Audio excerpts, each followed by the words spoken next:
오늘 이 말씀을 중심으로 하나님의 타이밍이라는 제목으로 함께 말씀을 나누도록 하겠습니다. 여러분, 모든 인생에 타이밍이 있다고 하죠. 요즘에 서점가에서 베스트셀러 중에 이런 제목의 책이 있습니다. 나의 하루는 새벽 4시 반에 시작한다. 들어보셨습니까? 나의 하루는 새벽 4시 반에 시작한다. 쉽게 말하면 일찍 일어나서 인생의 절호의 타이밍인 새벽을 잡으라는 겁니다. 이렇게 새벽에 관한 책이 나와도 사실은 많은 사람들이 부러워만 하고 실천을 못합니다. 왜 그럴까요? 나를 깨워주는 이가 없기 때문에 그렇습니다. 전교인 새벽 기도회 얼마나 좋습니까? 이거를 빌미로 옆에 있는 지체들에게 꼭 깨워달라고 부탁하시길 바랍니다. 옆에 있는 분들에게 인사하겠습니다. 저를 꼭 새벽에 깨워주십시오.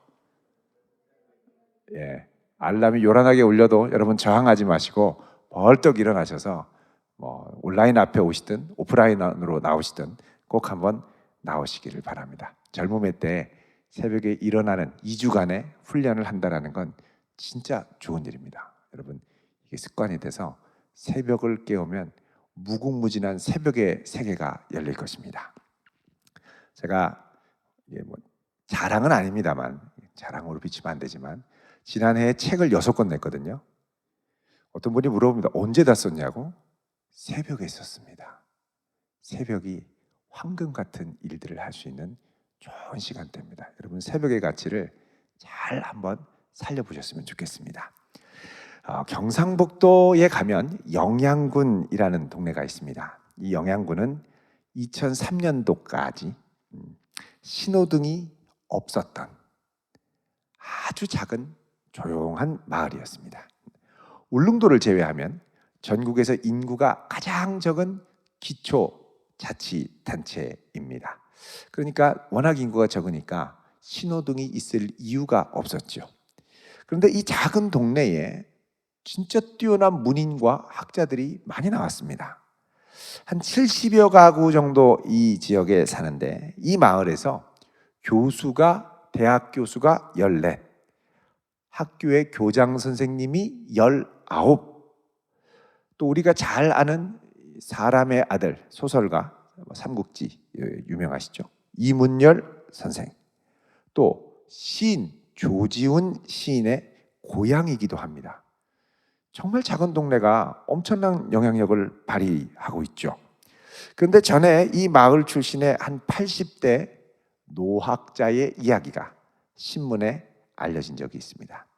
이분이 중학생 때 서울로 유학을 떠나서 신문 배달과 심부름꾼을 하면서 아주 힘들게 공부를 했습니다. 그러던 어느 날 중학교 1학년 때 광복을 맞이했습니다. 우리나라 광복이 언제 일어났습니까? 1945년. 기억나세요? 몰라도 괜찮습니다. 48년인가요? 자, 다들 헷갈려 하세요. 제가 알기로는 45년인데. 자, 그래서 1945년 9월 13일에 광복을 맞이해서 이분이 고향으로 내려왔습니다. 차를 타고 안동까지 왔는데 안동에서는 영양까지 가는 차가 없었습니다. 그래서 지나가는 트럭을 잡아서 사정을 이야기하고 그 트럭을 얻어 타고 가는데 그만 날이 저물었습니다. 그래서 이제 청송이라고 하는, 여러분 청송은 요즘에 뭐가 유명합니까? 교도소 유명하죠. 청송. 아주 흉악범이 들어간다는 이 청송군 징보면에 가서, 그 당시엔 그게 있기도 전이었으니까 가던 길을 멈추고 그 마을에 있는 여관을 찾아갔습니다. 그 당시에 이 진보면에는 여관이 딱 2군데가 있었습니다. 그 중에 한 곳에 들어가서 이제 머문다고 하니까 아주머니가 저녁을 잘 차려주고 그 저녁을 잘 먹고 들어놓습니다. 그런데 잠이 오질 않습니다. 왜요? 여관비 낼 돈이 없었기 때문입니다. 밤새 뒤척이다가 어떻게 하나 고민하다가 할 수 없이 이튿날 새벽에 도망을 쳐서 고향 영양으로 갔습니다. 이 소녀는 나중에 커서 대학에 가고 한국 독립운동사를 개척한 아주 유명한 역사학자가 됐습니다. 그가 출간한 이제 은퇴할 때 저술 전집이 20여 권이나 됩니다. 우리나라의 국학진흥원장, 한일역사공동위원회 한국위원장을 지낼 정도로 많은 공헌을 하게 됐죠. 이렇게 큰 학문적인 업적을 쌓고 역사 분야에 많은 공헌을 했음에도 불구하고 그의 평생에 가슴 한구석에 묵직하게 자리 잡은 마음의 짐이 하나 있었습니다. 그는 중학교 1학년 때 이 진보면에 머물면서 여관비를 내지 않고 몰래 도망갔던 그 일이 계속 마음에 있었던 거예요. 그래서 그는 결국 끙끙거리다가 은퇴하고 몇 년을 지나고 나서 거의 70년 만에 이 진보면을 다시 찾아왔습니다. 가봤더니 옛날에 자기가 머물던 여관이 있으면 거기 가서 얘기를 하고 이제 변상을 하려고 했더니 여관이 없어진 거예요. 그래서 사방을 수소문해서 그 여관 주인이었던 아주머니의 행방을 찾아보려고 했는데 아는 사람이 없었습니다. 이미 너무 시간이 오래 지났던 거죠. 이럴 줄 알았으면 진작에 가서 내가 사과를 할 걸. 사과할 타이밍이 지났습니다. 여러분 혹시 사과할 사람이 생각나면 꼭 사과하세요. 3월이 시작되기 전에 전교인 새벽 기도 기간에 꼭 사과하시길 바랍니다. 타이밍 지나면 못해요. 진짜 이 타이밍이 중요합니다. 인생에. 이분이 이 타이밍을 놓쳐서 이걸 어떻게 해야 되나 고민이 됐습니다. 그렇게 고민을 하다가 어느 날 청송군 진보면 면사무소에 면장님 앞으로 이분이 등기 우편을 보냈습니다. 이 우편물에는 친필로 이분이 지난 과거에 70년 전에 있었던 이야기를 쫙 쓰고 그리고 편지와 함께 5만 원짜리 10장으로 50만 원을 함께 동봉해서 보냈습니다. 이 50만 원은 서울의 특급 호텔에서 하룻밤 머무는 숙박 비용을 계산해서 보낸 겁니다. 내가 70년 전에 이래 도망갔고 그 날짜까지 이분이 생생하게 기억한 거예요. 그 날짜가 9월 14일이었습니다. 그러니까 여러분 내가 잘못한 거는 기억이 아주 또렷하게 양심에 남게 돼 있습니다. 그리고 이분이 이 돈으로 그 지역의 숙박업소 발전에 사용해 주십시오. 이렇게 편지를 썼습니다. 이렇게 해서라도 마음의 가책을 덜고 싶었던 것이죠. 진보면은 이분의 뜻을 존중해서 이분이 낸 돈을 갖고 벌써 그 지역에 숙박업소 6군데가 그 당시에 또 생겼었습니다. 후에.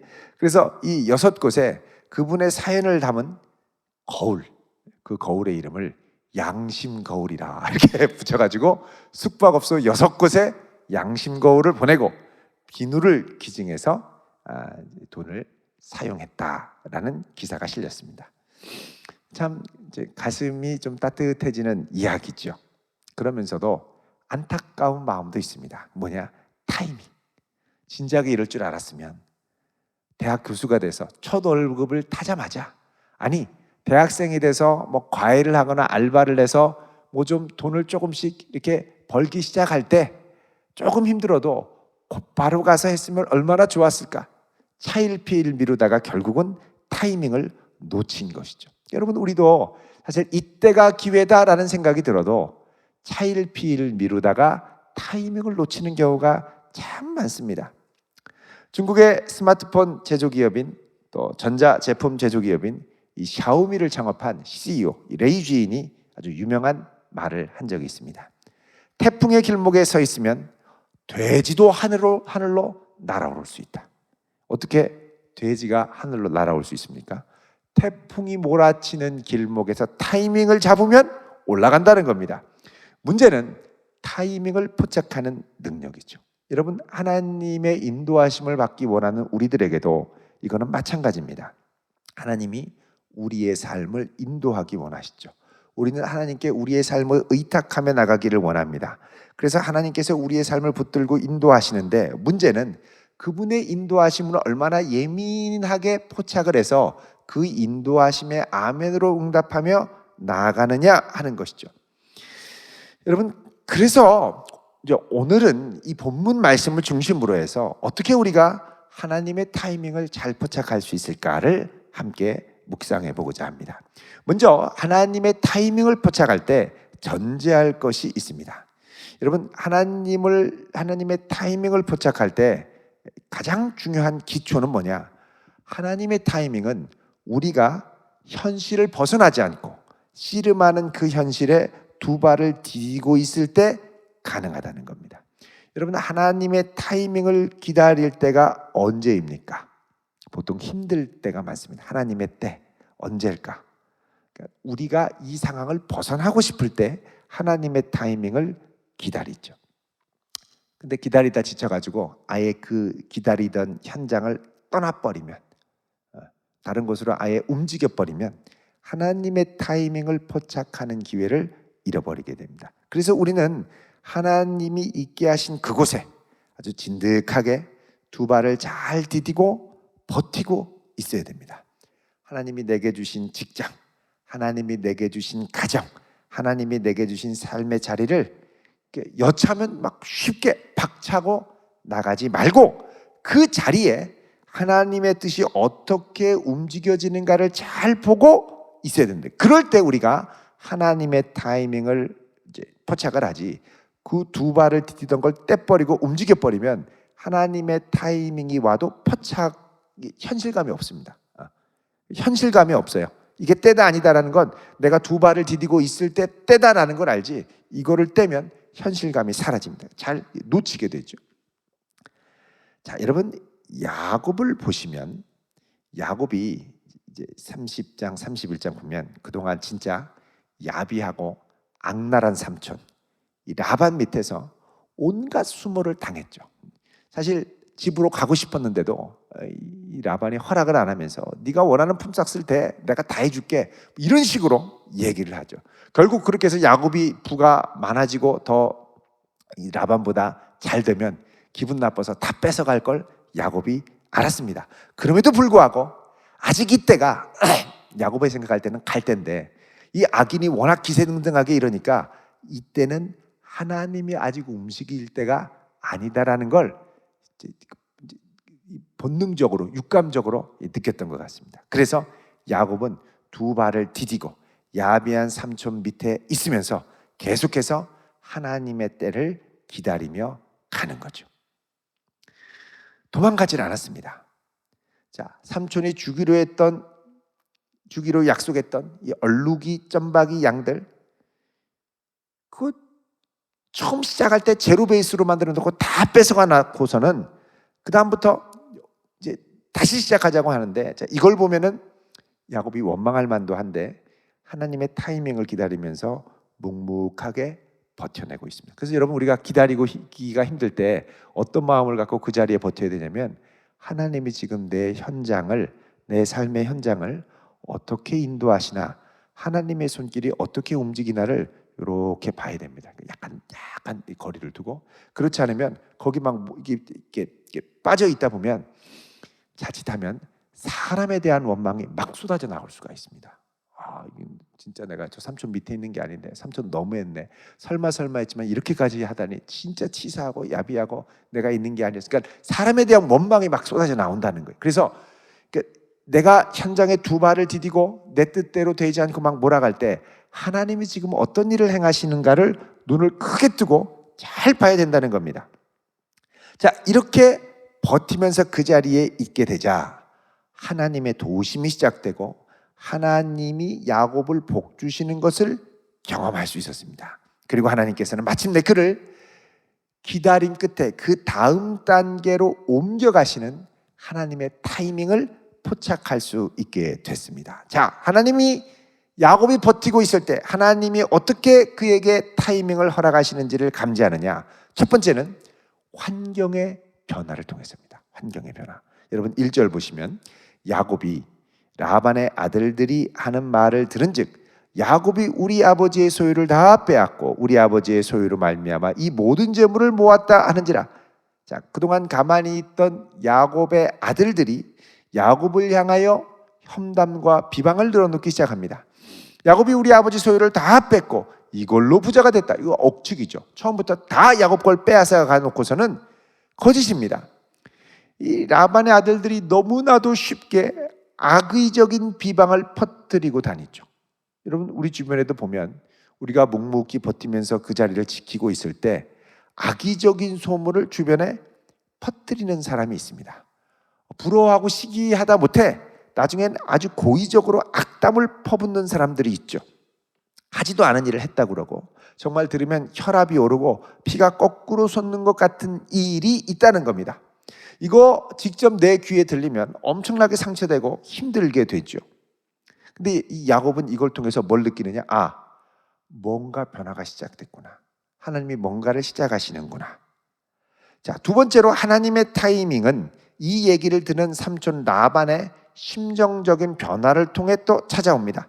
자, 라반은 자기 아들들이 퍼뜨리는 소문을 듣고 안색이 돌변합니다. 2절 보시면 야곱이 라반의 안색을 본즉 자기에게 대하여 전과 같지 아니하더라 그럽니다.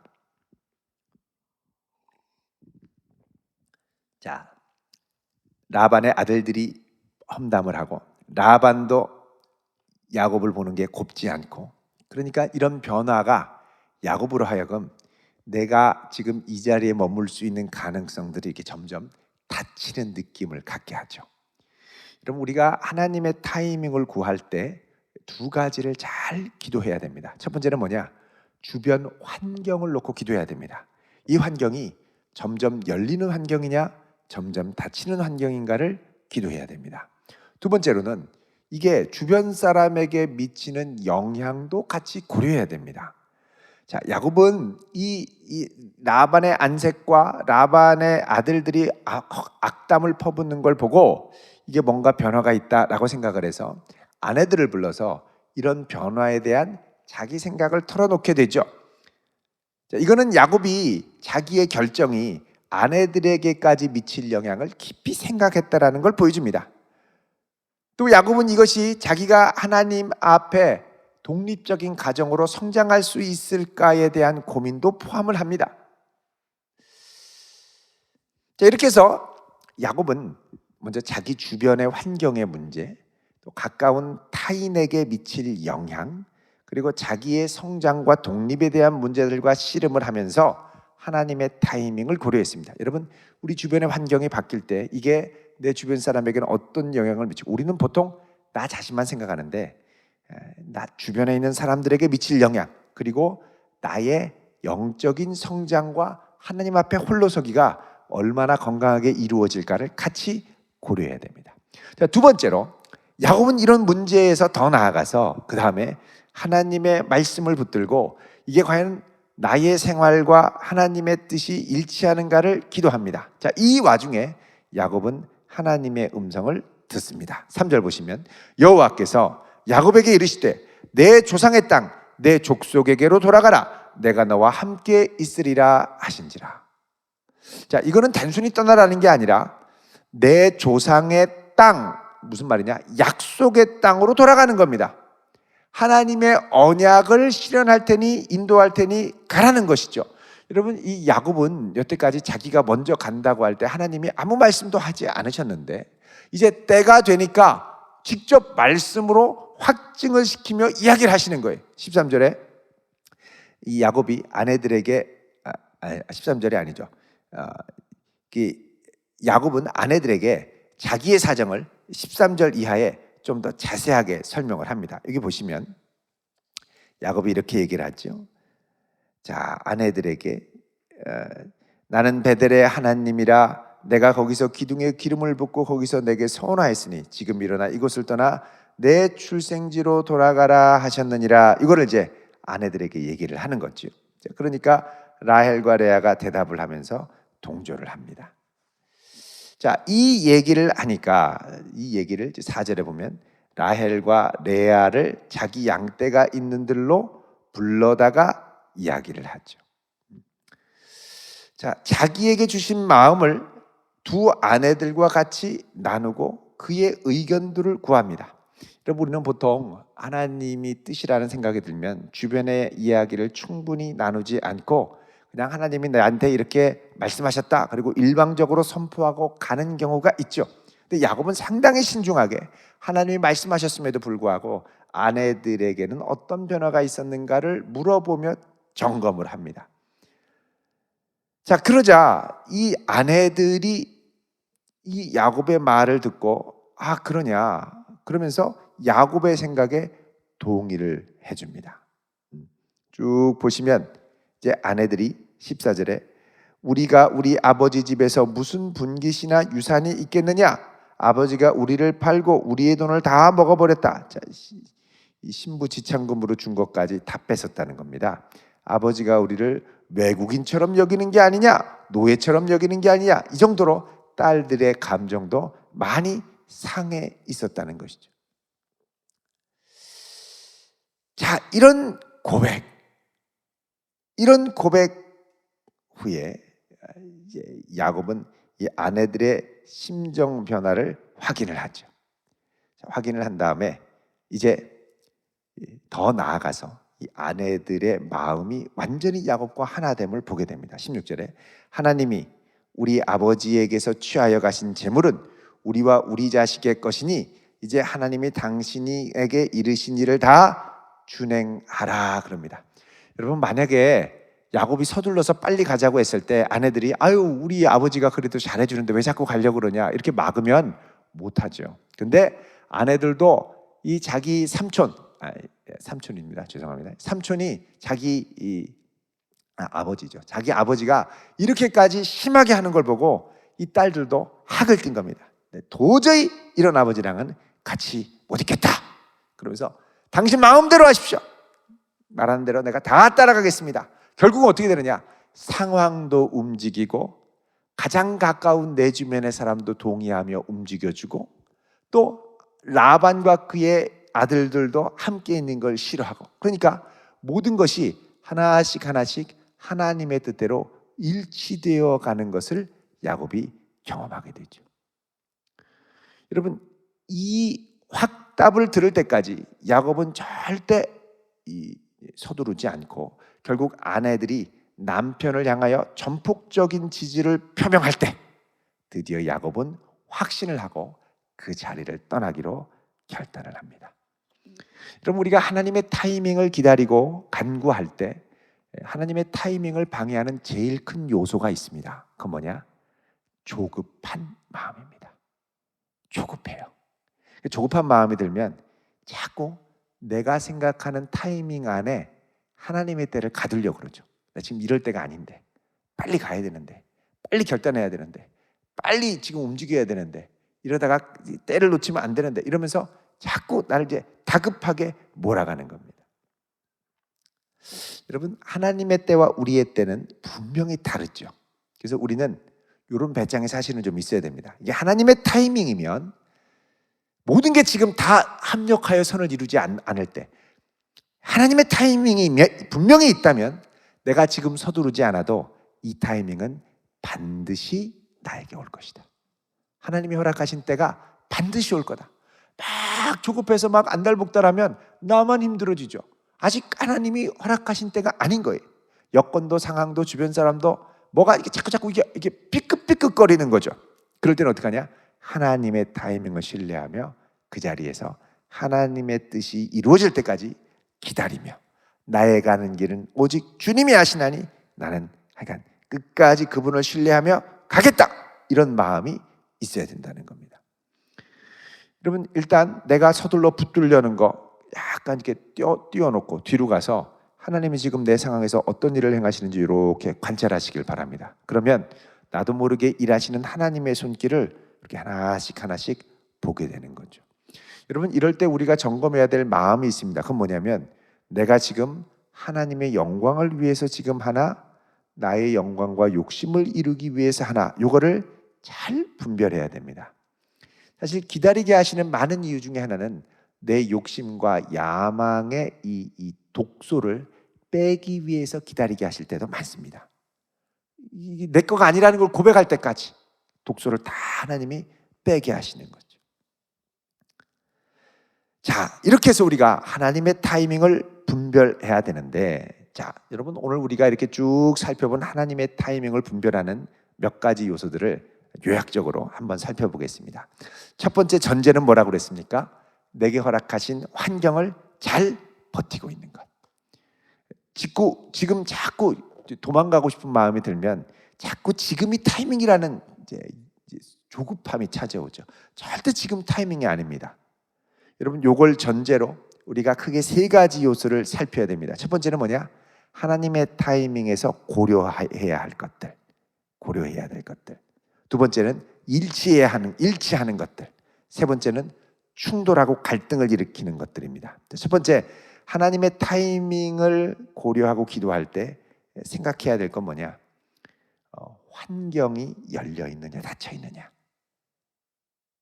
열려 있는데 내가 막 억지로 닫는 사람이 있고, 닫혀 있는데 억지로 막 밀려다가 막 식은땀 나고 땀 뻘뻘 흘리는 경우도 있죠. 그게 열려 있나 닫혀 있는 날을 잘 봐야 됩니다. 그 다음에 다른 사람에게 이게 어떤 영향을 미칠지를 봐야 되고요. 두 번째는 이게 하나님의 말씀과 내게 주시는 마음과 내 주변의 사람들의 의견이 어떻게 일치되는가, 일치하는 요소를 봐야 됩니다. 그리고 더 나아가서 무엇과 잘 이렇게 충돌을 하는 걸 봐야 되냐면, 조급한 마음과 이기적인 동기에서 나오는 육체적인 생각, 이게 얼마나 충돌하는가를 잘 봐야 됩니다. 여러분, 이것을 통해서 하나님의 뜻이 우리의 삶에 이루어지려고 할 때 사실 제일 큰 걸림돌이 내가 되는 경우가 많습니다. 그래서 기다리며 하나님을 신뢰하며 나아가고, 여러분, 하나님께서 나를 여기까지 인도하셨으면 분명한 뜻이 있어서 여기까지 인도하신 게 분명합니다. 분명히 뜻이 있어서 이런 만남을 허락하시고 이런 공동체를 허락하시고 나의 걸음을 여기까지 왔죠. 그러니까 내가 걸어오는 순간순간 하나님의 인도하심이 있었다고 고백한다면 지금 나의 걸음의 나머지도 하나님의 손에 붙들려야 됩니다. 그 타이밍을 나의 조급함으로 자꾸 불신하며 흔들리지 않고 끝까지 주의 뜻이 이루어지는 것을 목도하며 하나님께 영광 돌리는 우리 모두가 될 수 있기를 주님의 이름으로 축원드립니다. 기도하겠습니다. 거룩하신 아버지 하나님, 우리의 걸음걸음을 아시는 주님, 흔들리지 않고 주님을 신뢰하며 담대히 나아갈 수 있는 은혜를 허락하여 주시옵소서. 그리하여 우리를 통하여 우리를 향하여 계획하신 하나님의 뜻이 하늘에서와 같이 땅에서도 이루어지게 하옵소서. 예수님 이름으로 기도드립니다. 아멘.